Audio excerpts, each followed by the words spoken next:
Bonjour et bienvenue dans cette toute nouvelle vidéo pour les premières en spécialité physique chimie. Toujours dans le thème numéro 4, donc ondes et signaux, nous allons tout simplement nous intéresser cette fois-ci à un modèle que vous avez déjà vu un petit peu en classe de seconde, à savoir le modèle de la lentille immense convergente. Ok, donc nous allons nous intéresser un petit peu à ce type de lentille, donc lentille immense convergente. Donc on va rappeler un petit peu quelques définitions autour du modèle de la lentille immense convergente.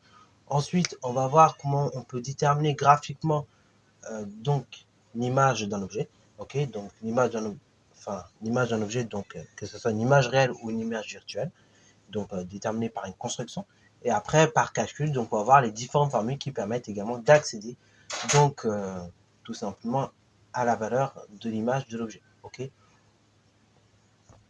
Donc c'est parti mon kiki, quelques petits rappels au niveau des lentilles minces convergentes qui vont pas nous faire de mal.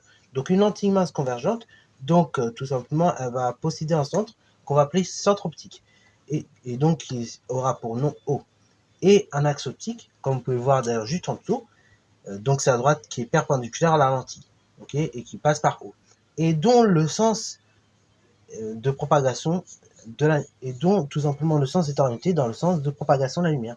Donc ici de gauche vers la droite, comme on peut le voir ici. Ok. Ainsi donc la lentille mince convergente, on la représente comme vous pouvez le voir sur le schéma de la façon suivante. Donc on met la lentille de façon verticale avec une double flèche. Donc l'axe optique qui passe par haut est donc orienté vers la droite puisqu'il s'agit du sens de propagation de la lumière. À gauche donc on a le foyer image, le foyer objet, donc avec les objets de base, et à droite donc on a le foyer image réel. Ok, bravo. Et donc on a les deux foyers F et F'. Donc F foyer objet et F foyer image. Ok, bravo. Donc à droite côté des images réelles et à gauche côté des objets. Ou bien des images virtuelles, on verra un petit peu plus tard dans le cours. Ok. Et donc la distance OF ou la distance OF', on la note également F', et donc il s'agit de la distance focale. Ok, bravo. Cette distance focale, et donc celle-ci elle va s'exprimer en mètres. Alors attention à ne pas confondre avec une deuxième grandeur qu'on note là, qui s'appelle la vergence. Ok, la vergence en fait elle se note C et ça correspond donc à l'inverse donc de la distance focale, donc C est égal à 1 sur F', et donc on va l'exprimer en dioptrie, ok, qui est équivalent aussi à des mètres moins 1 en fait, à l'inverse du mètre. Ok, bravo. Et donc la vergence tout simplement indiquée sur la lentille. La vergence bien souvent elle vous sera indiquée sur la lentille, et comme ça elle permet de calculer de là par derrière la distance focale de celle-ci. Et donc ça permet de le faire sans ça permet d'avoir une estimation de la distance focale sans forcément réaliser de TP. Ok. Alors quelques particularités encore pour la définition des lentilles. Donc tout d'abord, comme on a dit, on a le foyer image et le foyer objet. Donc le foyer image, c'est le point où la lumière va converger lorsqu'on va présenter devant la lentille un faisceau de rayons parallèles. Et le foyer donc objet, ça va être au contraire le foyer qui va être présent lorsque tout simplement la lumière va converger au point symétrique de F'. Et donc elle va ressortir de la lentille en des faisceaux parallèles entre eux. Ok. Et donc le seul point tout simplement par lequel la lumière peut passer sans dévier, ce sera tout simplement le centre de la lentille, ok, qu'on note O. Et donc je rappelle, hein, les deux foyers, comme on l'a vu il y a quelques secondes, ils sont bien évidemment symétriques par rapport à la lentille, par rapport au centre de la lentille.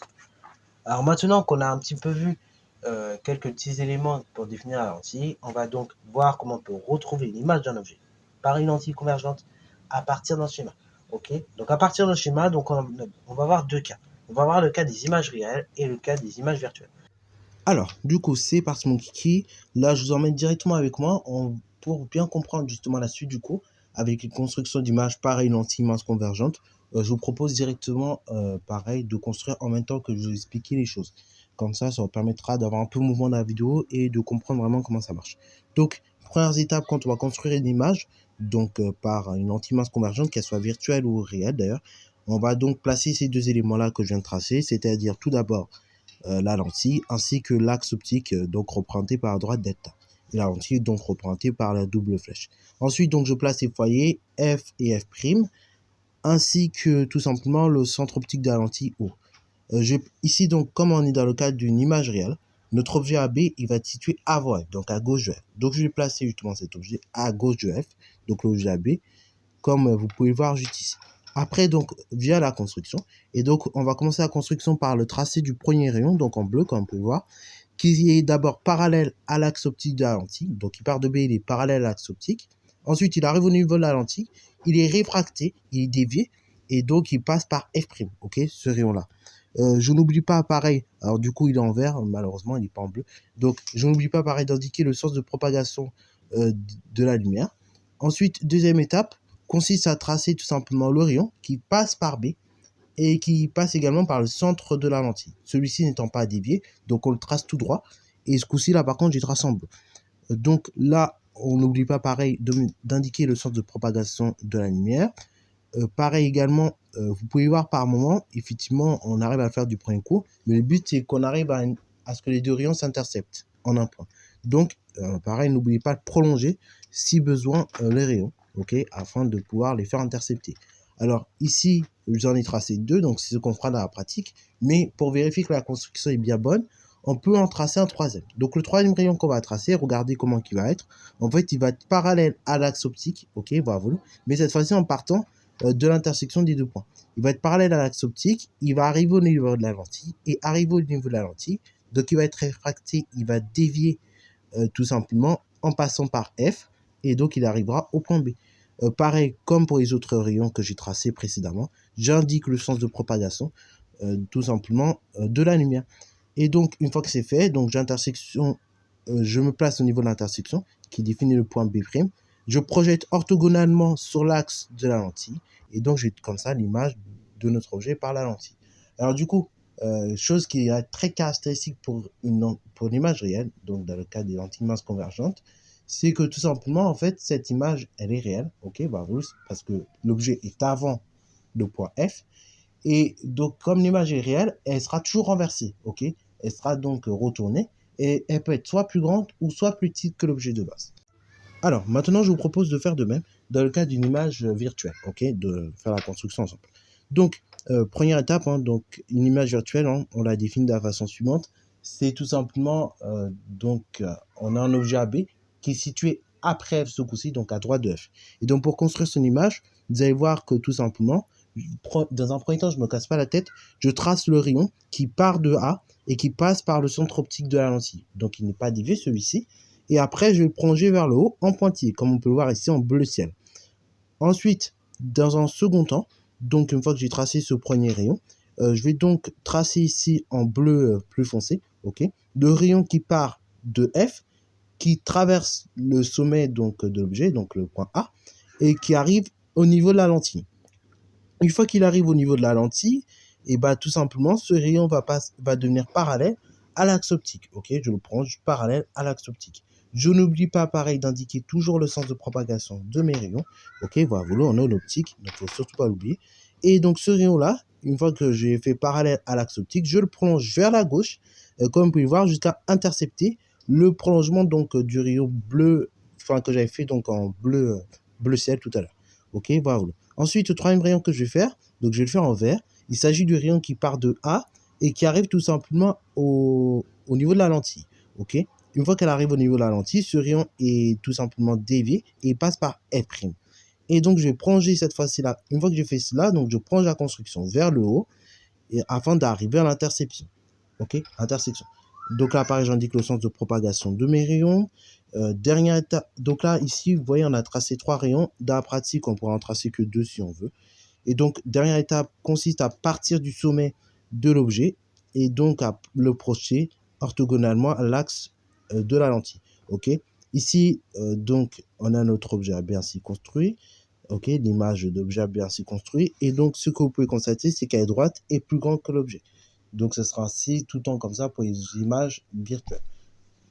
Le troisième élément, on va s'intéresser aux relations qui existent au sein d'une lentille pour retrouver la taille, mais également la position de l'objet. Parce que oui, on a vu comment on peut le faire graphiquement avec la construction d'images, mais on peut voir également qu'on peut le faire calculatoirement, okay, avec des calculs. Alors là, pour le coup, c'est là où ça coince un peu en général, dans les questions de devoirs, dans les questions type bac. Là, ça coince vraiment ces 6 niveaux-là, donc l'utilisation des relations donc au sein d'une lentille pour déterminer la taille et la position. En seconde, donc une relation que vous connaissez bien, c'est le grandissement. Et bah, le grandissement, ça va se définir toujours de la façon suivante. Donc c'est l'image, c'est le rapport entre les grandeurs images et les grandeurs tout simplement de départ, donc les grandeurs objets. Donc par exemple, concrètement, comment on va écrire un grandissement? Donc le grandissement, on va l'écrire de la façon suivante. Par exemple, c'est le rapport entre OA' et OA, ou bien le rapport entre tout simplement AB' et AB. Ok. Donc concrètement, là dans mes exemples, on peut écrire les rapports suivants. Donc XA' sur XA, ou bien YA' sur YA. Ok, voilà. Ou bien l'écriture plus traditionnelle, comme je viens de le dire plus précédemment, donc gamma, donc pour grandissement, égale AB' sur AB et OA' sur OA. Ok, voilà, toujours les grandeurs images sur les grandeurs de départ. Alors là, pareil, attention ici, on est en présence de grandeur algébrique. Donc en fait, c'est simple. Enfin, ça va pas être très compliqué. Si vous êtes du côté image, et bah, l'image est donc renversée et donc tout simplement la longueur A'B', elle va être comptée négativement. Tandis que si vous êtes du côté objet, bah, comme l'image est droite, elle est dans le même sens que l'objet, dans ce cas-là, la grandeur va être comptée positivement. La grandeur AB sera comptée positivement. C'est la première des choses. Deuxième des choses, donc OA', donc là vous avez vu, on a mis des barres. Donc OA', comme on va dans le sens de la lumière, donc vers la droite, cette grandeur va être comptée positivement. Et OA, toujours avec les barres, comme ici, vous voyez bien, on va vers la gauche et que la lumière va vers la droite, cette grandeur va être comptée négativement. Donc, soyez pas choqués. Si par exemple dans vos calculs, vous trouvez des moins 6 cm, moins 2 sur 3, c'est tout à fait logique en présence de grandeur algébrique en fait. Et donc, il va falloir faire très attention au niveau des... Alors, du coup, petite précision au niveau du grandissement, parce que je n'ai pas repris ces précisions-là. Donc, si le grandissement il est positif, ça signifie que l'image est droite. Okay, l'image est droite et donc elle est dans le même sens que l'objet. Et si gamma est négatif, c'est-à-dire que l'image est renversée. Enfin, si gamma, donc si valeur absolue de gamma est inférieure à 1, bah, cela signifie que l'image est plus petite que l'objet. Et si valeur absolue de gamma est supérieure à 1, dans ce cas-là, cela signifie que l'image est plus grande que l'objet. Alors, valeur absolue, je rappelle qu'est-ce que c'est. Donc, valeur absolue d'un nombre x, bah, c'est égal à x si x est positif. Et valeur absolue d'un nombre x, si x est négatif, bah, c'est égal à son opposé. Bon, pour prendre un exemple très simple, si je prends valeur absolue de 2, c'est 2. Et si je prends valeur absolue de moins 2, ça reste 2. Pourquoi? Parce qu'en fait, c'est tout simplement la distance à 0, pour faire ça. Une autre relation, donc, qui est la relation de conjugaison, là, tout nouveau, que vous n'avez pas encore vu l'année dernière. Donc, relation de conjugaison, elle vous dit quoi?